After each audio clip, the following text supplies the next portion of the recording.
The Alpha Sessions. So, hi everyone, and welcome to Alpha Sessions. And I'm really excited today. We've got the lovely Flo Gallop here. So, welcome, Flo. How are you doing today? How are you? I'm good. How are you? How are you doing? All right. The sun's out, the wind's out as well, isn't it? It's a bit windy. Yeah, it's so windy. I cry in the wind, so it Oh, always no. feels like I'm having a really terrible time. But actually, I'm not. I'm having a great day. But the wind, never good for me. Just finishes it. Well, I was going to say, like, things are going so well for you right now. It's like a really exciting time for you, isn't it? You recently released your single 21. What's that song about? Can you tell us a bit about that?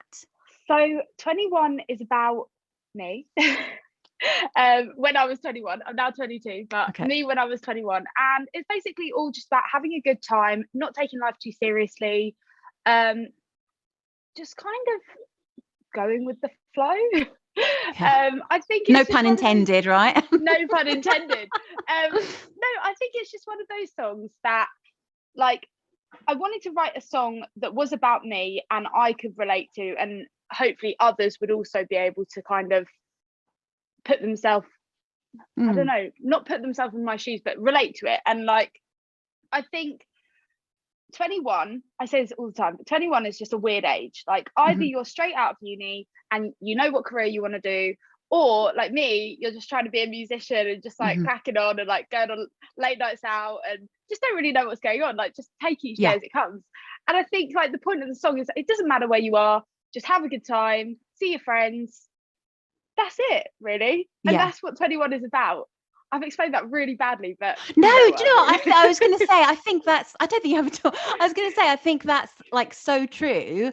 Like 21 is a weird age, but also I feel like that sentiment of the song of just have a good time, and just go with it. I think anyone can relate to that, especially now. Like, you just got to cling on to like what makes your life exciting, what is fun. Do you know what I mean? That's it. Like, obviously, because we're having such a weird time at the moment, like, I actually the song was written before we were in this situation with coronavirus and everything. But actually, I think it was quite nice to release it at a time where we don't really know what's going on, and remind people that things are going to get better and it's going to come back and we're going to be able to go out again, and like just a little reminder of the good times outside of the home. I think we need that. We need that reminder. We so do. I love the lyric. I'm happy just believing that life is not a mission. I love that. Is that kind of like your philosophy on life? I guess, like it is now. No, like it's something to be enjoyed. Like, it's not, I've got to get through it. Like, as I said, like, I just take each day as it comes. I know that's probably not the way that you should take your life, but I think you have to, like, take each day, live it to the fullest, and then worry about tomorrow when tomorrow comes. And I think I love that too. Like, that's just how I like live my life. And I think, saying life is not a mission, like, it's not, is it? I mean, it really is, but if you think that it's not, then it won't be. Quote for today. I love it. Quote of the day. So what's your reaction been like? Because you've been played on Apple Music chart, featured in Rolling Stone India, like, and you've got over, like, what is it, 23,000 hits on YouTube for the video. The reaction's been great, hasn't it? It's been mad.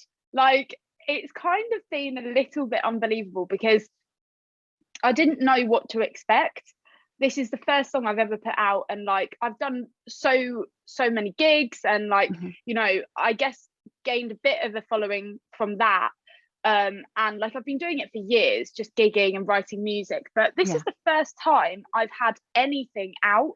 So, you know, when I meet people and say, they say, well, what do you do as a job? And I say, I'm a singer. And they're like, oh, like, where can I listen to you? And the amount of times I just had to be like, well, I don't have anything out yet, but like, it's coming soon, like, stay tuned, like, please don't go anywhere, like, it's coming. But now it's here, so it just feels so surreal to actually be like, when we go out into the real world and I go on a night out and someone says, oh, what do you do? And I say, I'm a singer. I say, are you on Spotify? I'm like, yeah, I am. Go and check it out. So exactly. that's really fun. But also, yeah, the reaction to it's been really nice. Like, so many people messaging, being like, "Love the song," and now songs, which is crazy. People that you don't know messaging you and telling you that they like what you're doing is pretty nuts. Yeah. Oh, it's great though. Oh, it's really good. Like, Right. I don't know. I'm having a good time. Yeah. Yeah. So you've made a video for that, which you can see on YouTube. What was it like? Well, before I ask you what was it like making the video, can you just explain what the story of the video is for people who haven't seen it?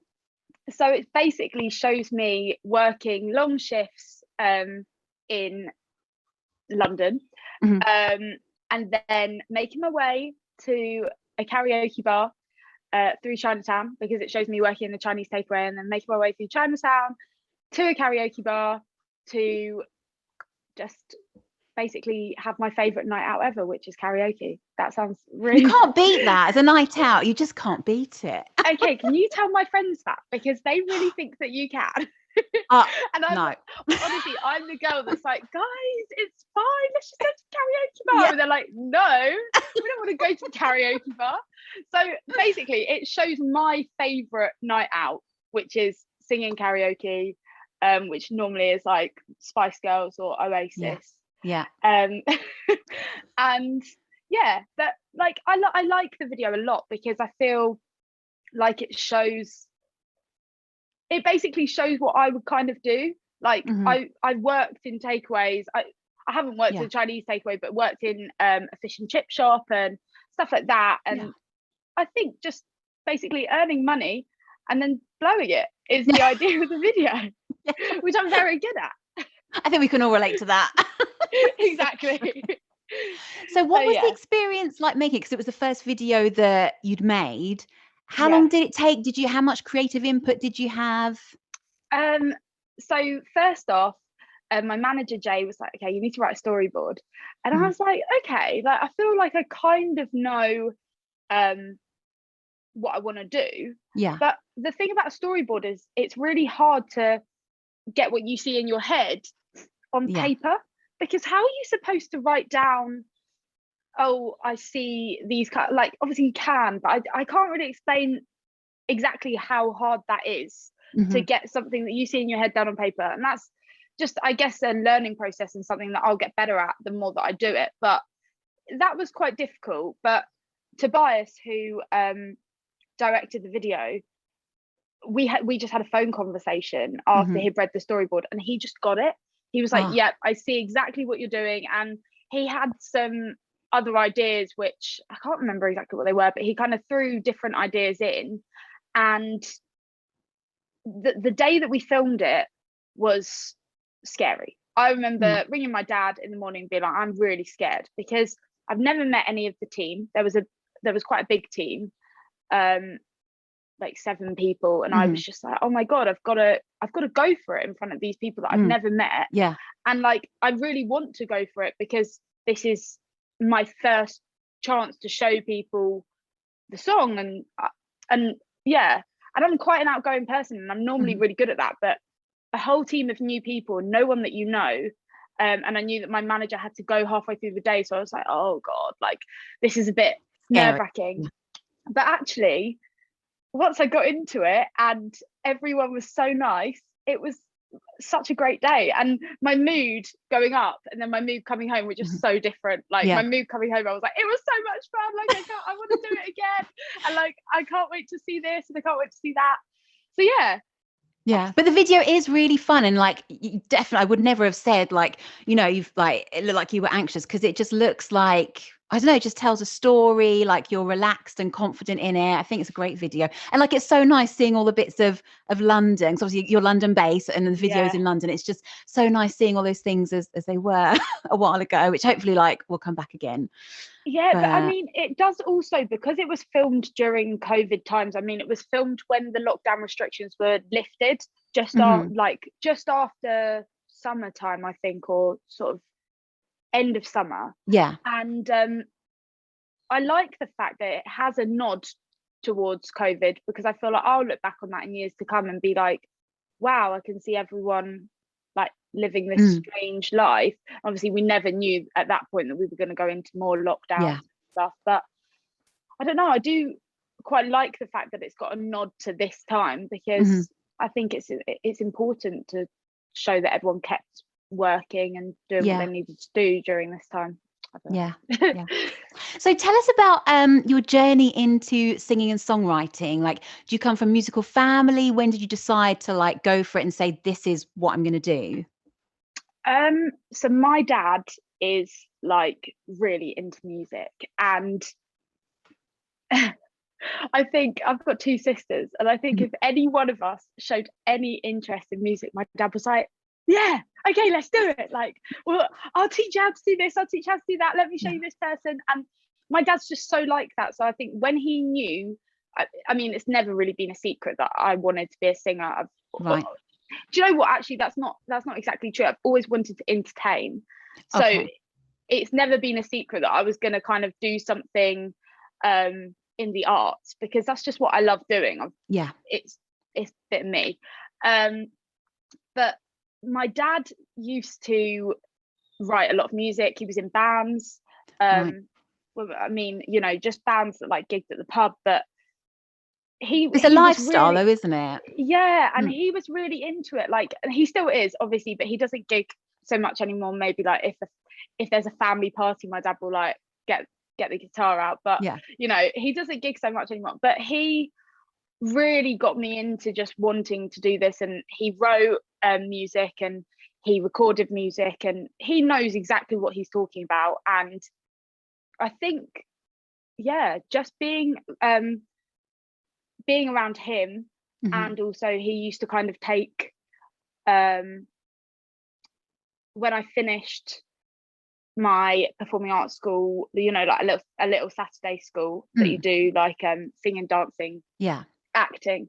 We just used to spend, he'll pick me up, we used to spend the whole day at the music shop where dad was friends with the owner, and you know, we just kind of hung out there all day. It seems really weird saying it now, but when it's just in you, isn't it? It's in you. And we had like a music room at home. Like, I really couldn't complain. We had everything. I had all the opportunity to like pick up, play the drums if I wanted to, and play the piano. But it's funny because he really wanted me to play the guitar, and I had guitar lessons growing up, and you have to really want to play an instrument. I think you have to really want to do it, and I just didn't want to do it when I was younger. When I was I had, as I say, I had all this opportunity. My dad was like, look, like, I'll teach you, and I was just like, no, like, I didn't do the practice. And then funnily enough, when I get to about 16, 17, I say to my dad, I'm gonna need to play the guitar now, because you just realize when you want to start writing music, you need to have a way of backing yourself. Like, there's only so many backing tracks you can write to with different lyrics. You need to be able to play the guitar. So that's when I started playing the guitar and probably properly writing.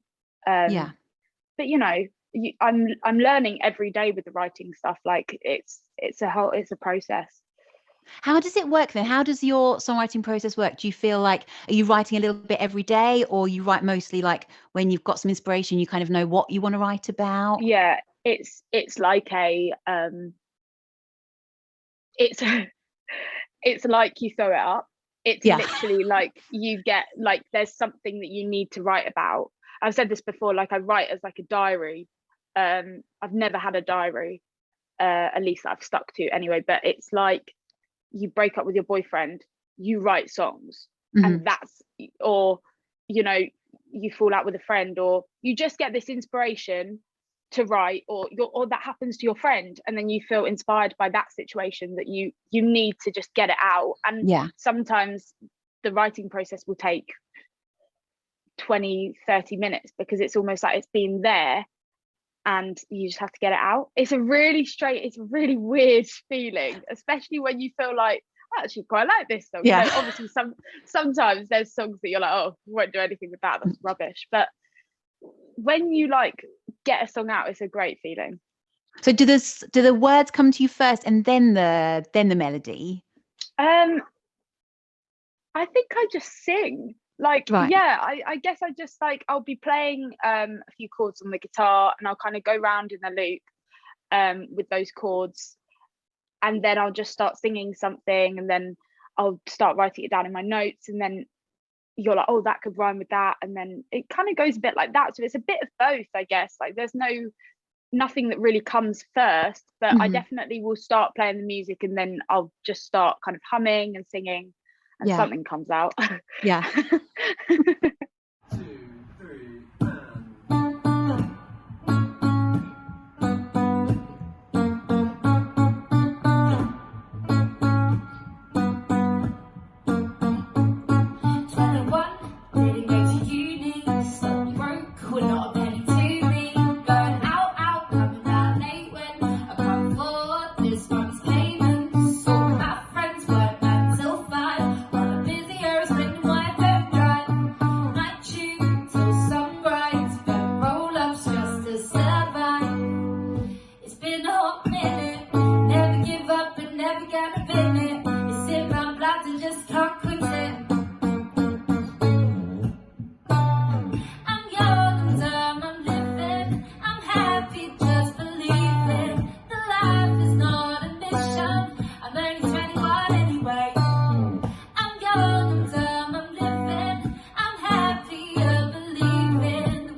The Alpha Sessions.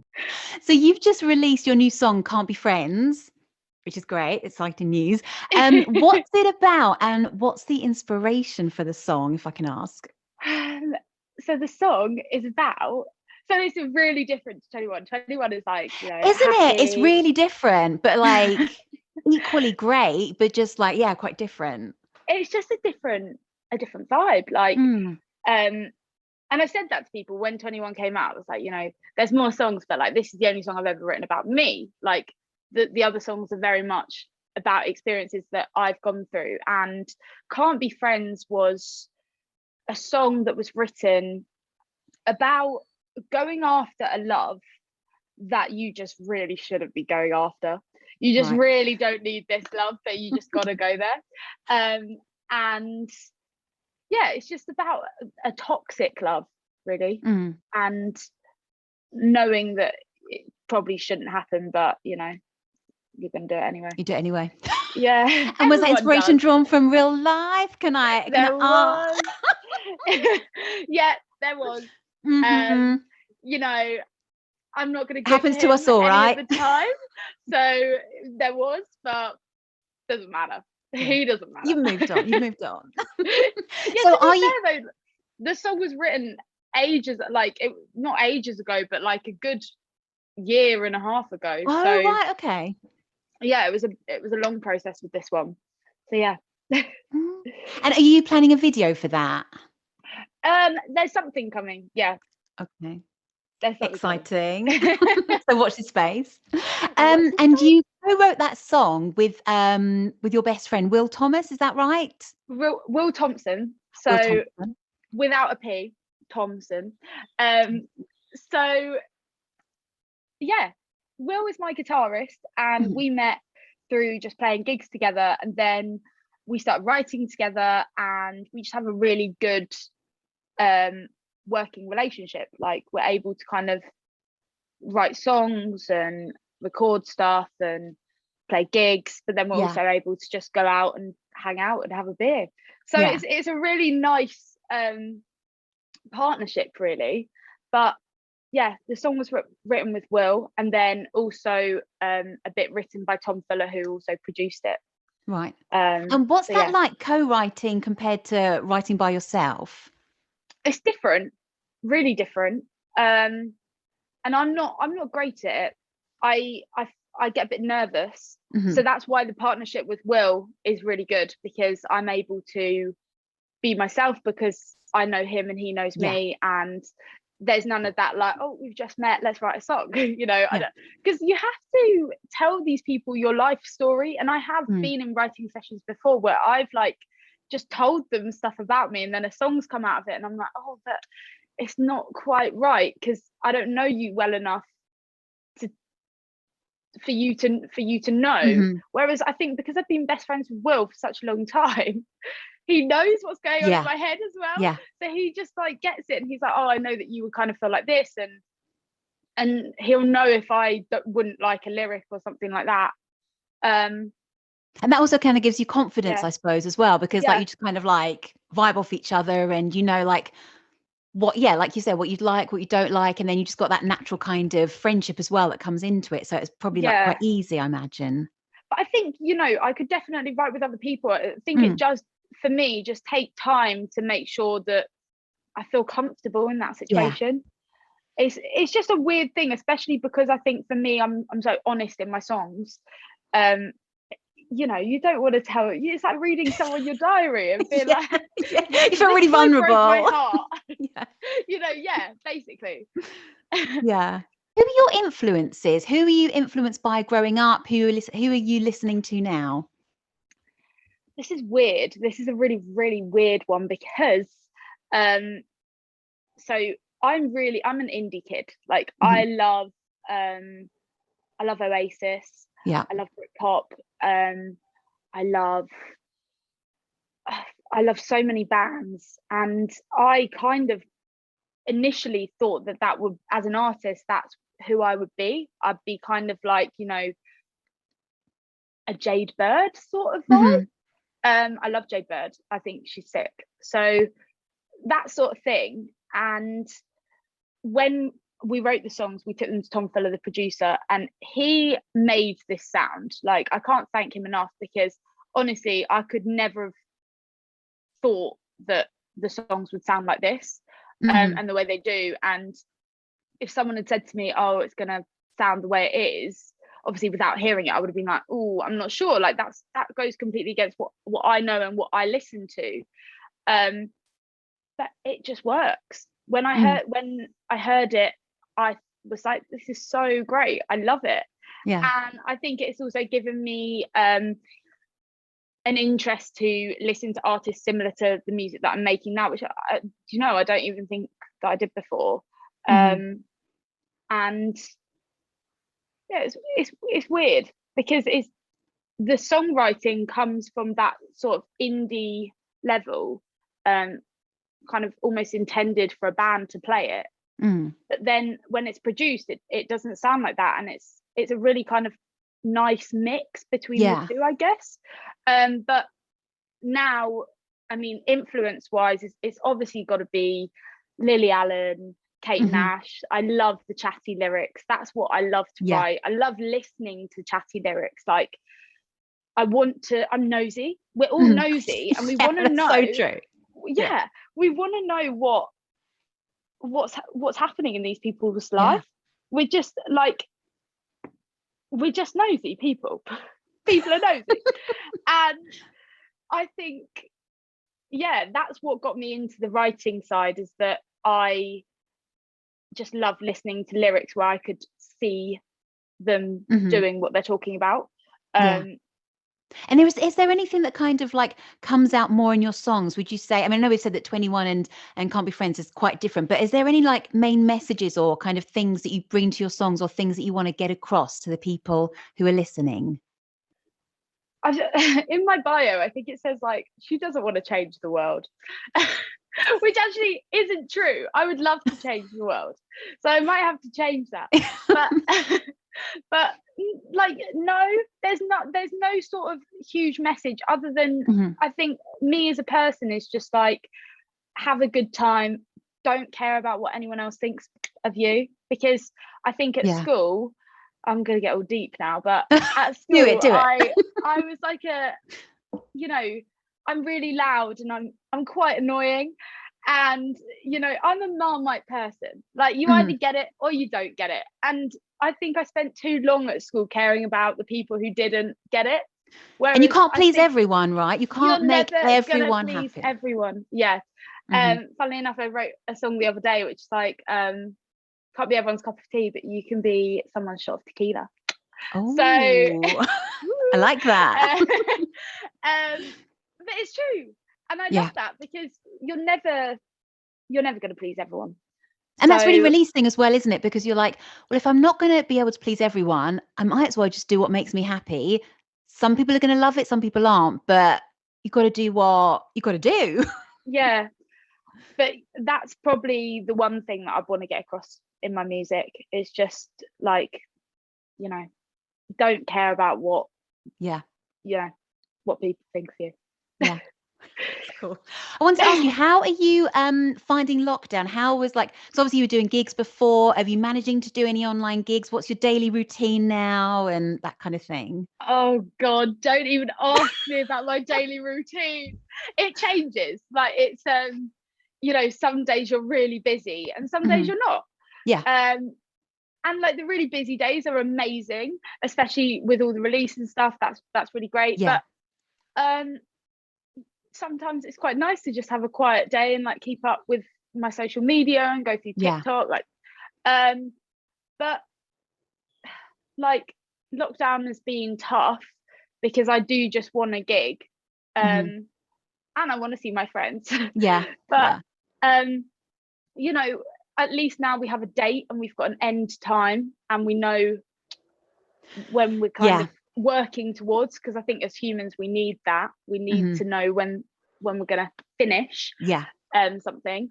But yeah, each lockdown has been really different for me, and I don't know if that's because of the change of the seasons. If like you just feel different in each season. I don't know if that's just me, but you have like a different vibe. And so in the November lockdown I did a lot of writing, and a lot of music, and that was obviously pre-release. This lockdown is very much focused on the release and everything that's happening. And the first lockdown was, I didn't really do too much, to be honest. We didn't know what was going on, did we? It was a novelty. What is this? We just thought it was like the craziest thing. I was like, oh my God, so I can watch films all day. And then obviously that wore off. Yeah. And here we are. So I bet you can't wait to go back to gigging once we're able to. Have you got any wait? Yeah. So what is the plan? You have you got more? I know you just released one, but you're going to carry on with the releases and hopefully do some gigs? And the releases are kind of going to be, fingers crossed, non-stop from now on. Excellent. If you've been writing a lot, then sorry to interrupt. If you've been writing quite a bit, then get it out. Why not? Yeah. And I'd always said, I hate when I love an artist and I'm just constantly waiting for new music. Yeah. And it take, and they'll set a date and then they'll be like, oh, sorry, it's changed by a year. And you're like, obviously because of lockdown, that's understandable. But the amount of times that's happened or it's changed by 6 months. And I don't want to be that artist. I want to put stuff out quickly and let people know what I'm doing in my day-to-day life through music. So now I'm kind of on that train. I don't want to get off. I just want to keep putting music out. Yeah. Oh, that's exciting. Oh, wish you all the best for Can't Be Friends. You can stream it everywhere. Where is it? Do you want to just remind people how to get do you want to tell us all about your socials and where you are? Oh yes, I am on Instagram I'm at Flo_Gallop. On Twitter, I'm at Flo__Gallop. And Facebook, I'm just Flo Gallop. And YouTube, Flo Gallop. And then we can download and stream your music from Spotify and Apple Music. It's basically everywhere. Yeah, I can't believe how many places it is. But yeah, it's there. Yeah. And then hopefully when we're opening the studio, you can like pop by, because you're London based and we're London based. So hopefully you can pop by in the studio and come and see us again. That would be great. Oh, I would absolutely love that. Thank you. Oh, well, thank you for everything. All the best. And can't wait Thank you for having me. hear your new releases. Thank you. Yeah. Thank you so much for having me. 3, 4.